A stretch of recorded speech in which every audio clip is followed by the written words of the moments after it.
आप हमारे साथ ही मौजूद रहेगा। अमीर जमात इस्लामी कराची मुनिम जफर हमारे साथ मौजूद हैं। बहुत शुक्रिया मुनिम साहब वक्त देने के लिए।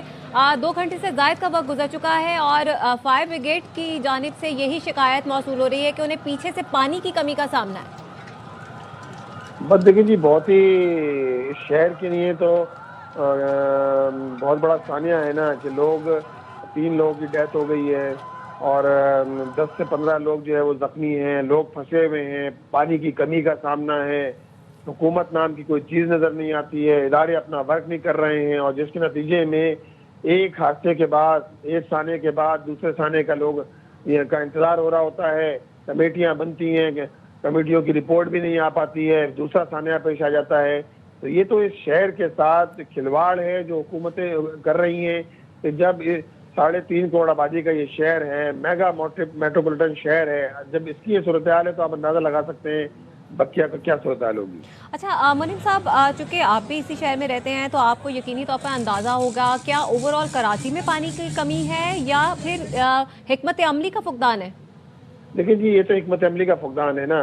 अगर फायर ब्रिगेड के लिए भी पानी नहीं होगा तो फिर किसको पानी मिलेगा? आग लगी हुई है, फायर ब्रिगेड और फिर इसके अलावा भी जो है वो जहाँ आग लगती है वहाँ ऐसे केमिकल इस्तेमाल किए जाते हैं, वहाँ फोम इस्तेमाल किए जाते हैं कि जो आग बुझाने के लिए इस्तेमाल होते हैं।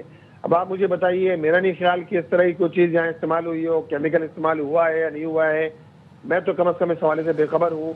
इसी तरह जो है वो आया ये फायर सेफ्टी के हवाले से सारी प्रिकॉशंस की गई थी या नहीं की गई थी, ये भी हमारे पास इन चीज़ों का फुकदान है कि बड़ी बड़ी इमारतें होती हैं, हज़ारों की तादाद में दुकानें होती हैं और वहाँ कीमती सामान होता है। अब आप मुझे बताइए, लोगों का ये सैकड़ों की तादाद में दुकानें हैं, गुल प्लाजा के अंदर खिलौनों की दुकानें हैं। नहीं मुनिम साहब, अभी हमारी तर्जुमान सिंध हुकूमत से भी बात हुई थी, उनका यही कहना था क्योंकि पुरानी बिल्डिंग है तो इस वजह से यहाँ पर इमरजेंसी एग्जिट और जो आग बुझाने का निज़ाम है वो मौजूद नहीं है, लेकिन हम कोशिश कर रहे हैं कि आइंदा आने वाले दिनों में जो बिल्डिंग्स बनेंगी उनमें ये सब कुछ होगा।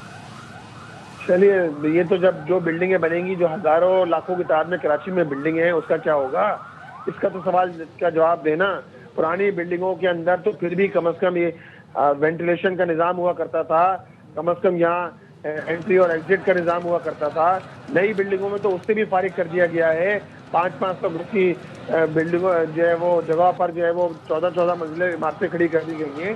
तो ये तो सिर्फ अपनी जिम्मेदारी से फरार इख्तियार करने वाली बात है कि जो ये हुक्मरान करते हैं, हर वाक़े के बाद ये कहते हैं कि हम इसके लिए बेहतरी करेंगे, हम कोई ना कोई निज़ाम बनाएंगे, लेकिन क्या होता है, एक वाक़े के बाद दूसरा वाक़या हो जाता है, उसके बाद कमेटियाँ बनती हैं, हासिल कुछ नहीं हो पाता, इंसानी जानें ज़ाया जाती हैं, लोगों का कारोबार तबाह हो जाता है, लोग बैठे बिठाए जीरो पर आ जाते हैं आग लगने के नतीजे में, और इंसानी जानों का क्या अलग होता है।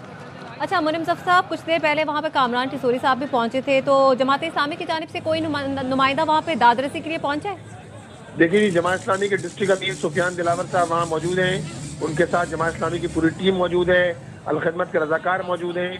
लेकिन मैं फिर वही बात करूँगा कि ये तो हुक्मरानों की रिस्पॉन्सिबिलिटी है, इदारों का काम है करने का कि वो अपना रोल प्ले करें। एक आम आदमी कोई NGO नहीं कर पाती, ठीक है ना, उसके पास इतनी सहूलियात मौजूद नहीं होती, वो सामान मौजूद नहीं होता। जब आग लगी हुई है तो आग बुझाने का काम तो गाड़ी करेगी ना, फायर एक्सटिंग्विश करेगा, फायर ब्रिगेड करेगा, का जो वो अमला होता है वो करेगा। तो ये ट्रेनिंग तो उनको दी जाती है, अगर वो मौजूद नहीं होंगी तो सारी बात मुश्किलात का सामना करना पड़ेगा। जमात इस्लामी के डिस्ट्रिक्ट के अमीर सुफियान दिलावर साहब और उनकी टीम वहाँ मौजूद है।